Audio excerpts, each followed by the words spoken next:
Hi everyone and welcome to my January favourites, first favourites of 2016. This is exciting stuff. But I've got kind of a little bit of a mishmash of products really, and they're kind of some really random things. So I'm just going to jump right into it in no particular order and talk you through them. The first thing is skincare, and I think this is actually probably the only skincare item in here, and it's the Soap & Glory Peaches and Clean. Now this isn't a new discovery for me. I have used this before. I think I've probably had about 2 bottles of this that I've gone through before, and I really like it. I do however think that my skin has kind of gotten used to it, and the effects I used to be able to get from it not so much anymore. But I started using it like Miss Budget Beauty said she uses it, where instead of using it as just a cleanser, leaving it all over your skin, and it makes your skin really soft, and it's kind of got glycolic acid in it and that kind of thing, and it works really nicely. So I have been enjoying it a lot. It smells great, it's a lovely texture, but I don't think that it necessarily is as effective on me as it used to be. My skin's just gotten used to it, I think.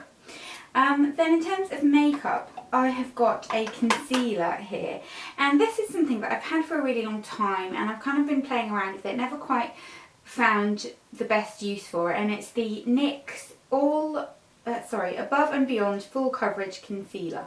It looks like that, just in a little pot, and it's kind of like a solid concealer. And the shade I've got is beige, and it's a really good match for me. And I've been using this to cover my pigmentation with a small kind of the Zoeva Concealer Buffer Brush, I think it is, the little one, just to cover up my pigmentation here and here. But if it doesn't cover it perfectly, nothing does, but it's been doing a better job now that I'm a little bit paler during winter. It's been working quite well for me. So I have been enjoying that. But one thing that you do need to know about it, it is very thick. You kind of need to warm it up a little bit first and almost really get it into the skin. Otherwise it's such a thick formula that it can kind of sit on top of the skin, and I don't like it as much. Then 2 lip products here. The first one is a newer release, and it's from Clarins. It's the Joli Rouge Brilliant in number 30, which is soft berry. First of all, the packaging of these, I just think is so chic and beautiful. And it's just a kind of your lips but better type of colour if you've got fairly pigmented lips, which I have. I'm gonna try and do this differently because I feel like it just looks weird. So that's what the colour looks like. Really pretty, and just kind of a good everyday neutral, really comfortable on the lips as well. They're not a long wearing lipstick at all, they're not very pigmented, and they're quite glossy, which is nice, but just kind of to be aware they're not a proper lipstick, if it makes sense. Then this one is from MAC, and it is Craving. And this is one I always reach for in the winter. It's a kind of pinky toned plum shade, a little bit darker than the Clarins one, really pretty. Something that you can kind of layer on, so it's quite a deep lip almost, but it's got that pinky undertone that makes it really flattering, not that kind of bluey undertone that on my skin tone just doesn't look right on me. It makes me look weird.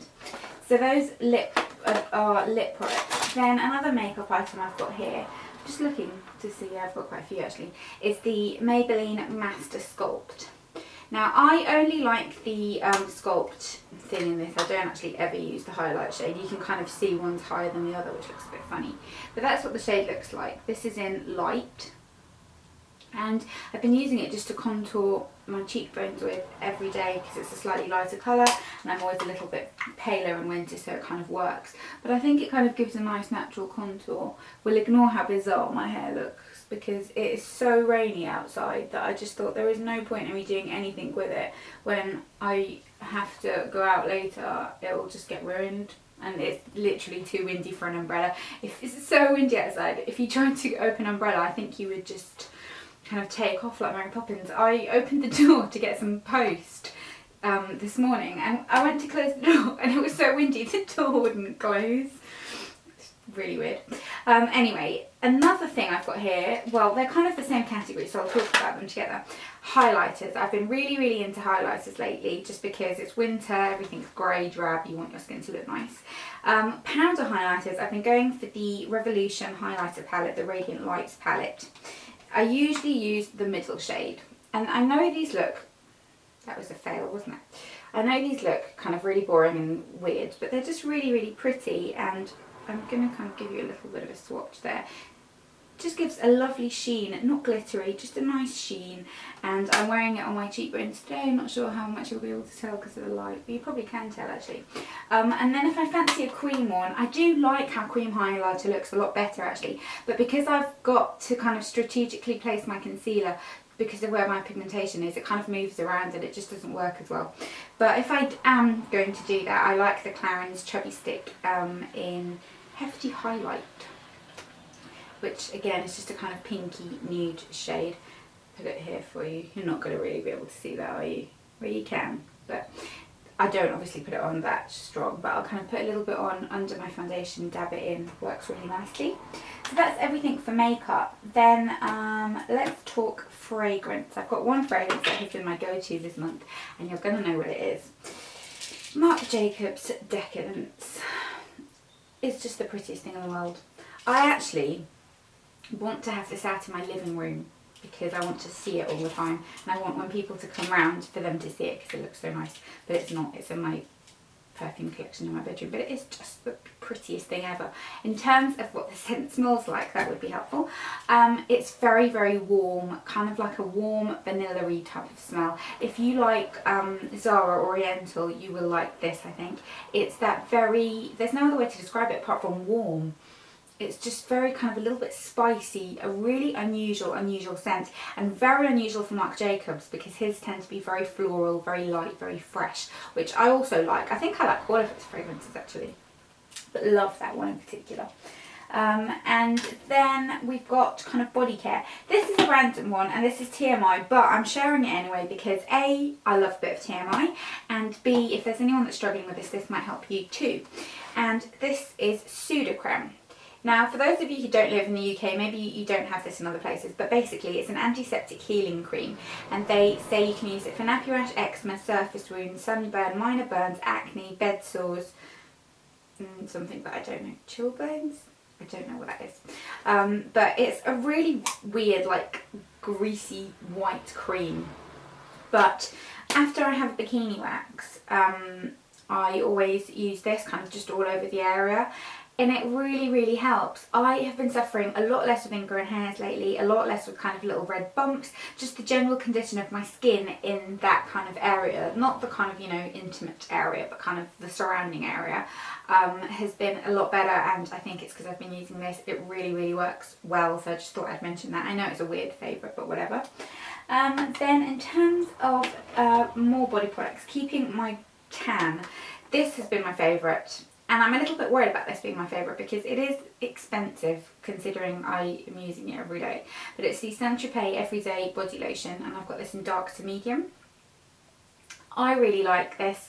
It doesn't have a fake tan smell, lovely texture, makes your skin feel soft, and it gives a really lovely glow. You probably can't see kind of a tan now because the light's a bit weird, but you can kind of see there. It just gives a little bit of a glow, and I like that. I think it just makes me look a bit healthier and a bit more alive, and I really like that. The Garnier one is very similar to that, but I don't think it gives as much colour as that one does. I love the colour that one gives.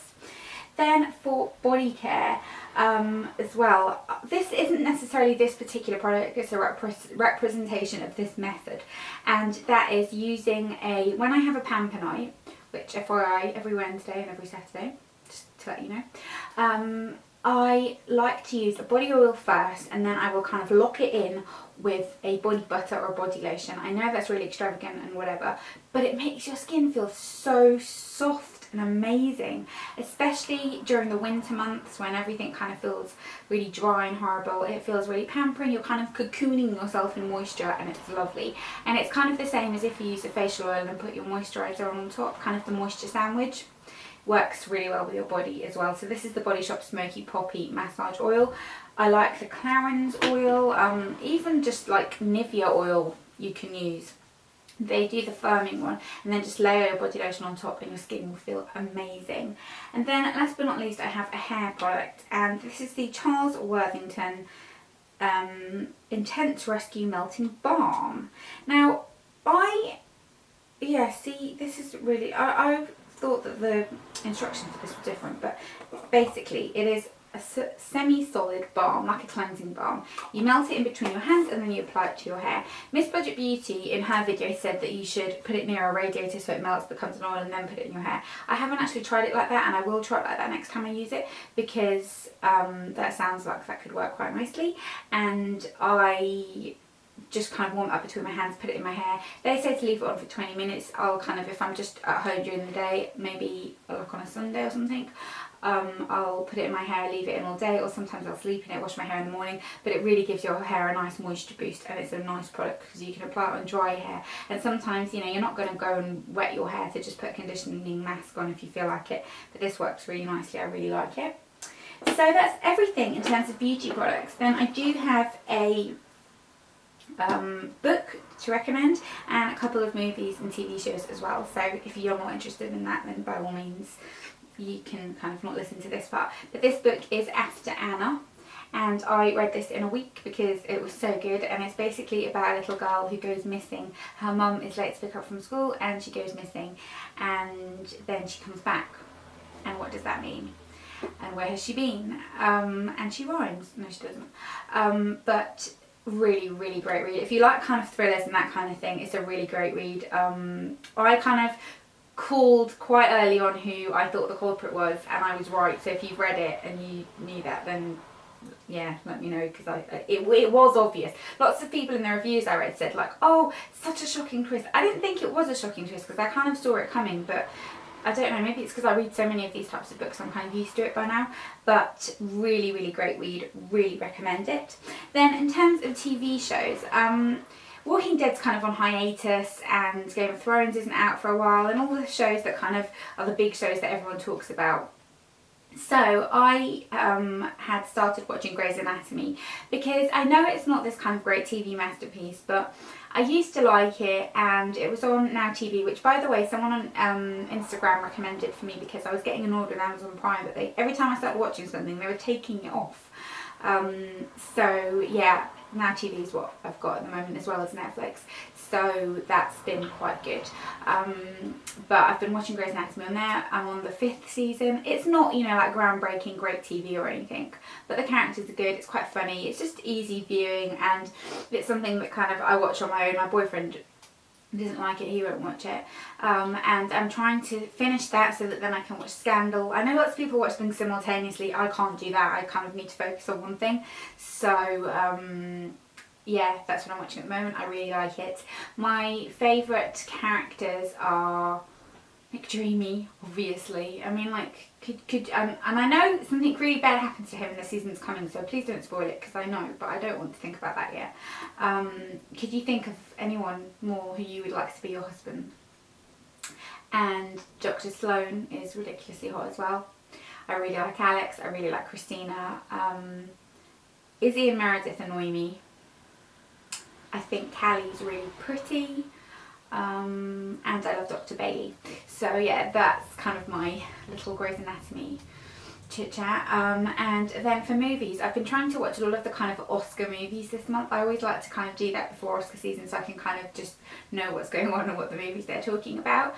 So I watched The Revenant, which I thought was great, and I think this is going to be Leonardo DiCaprio's year finally, which is good because I love him and I think he deserves it.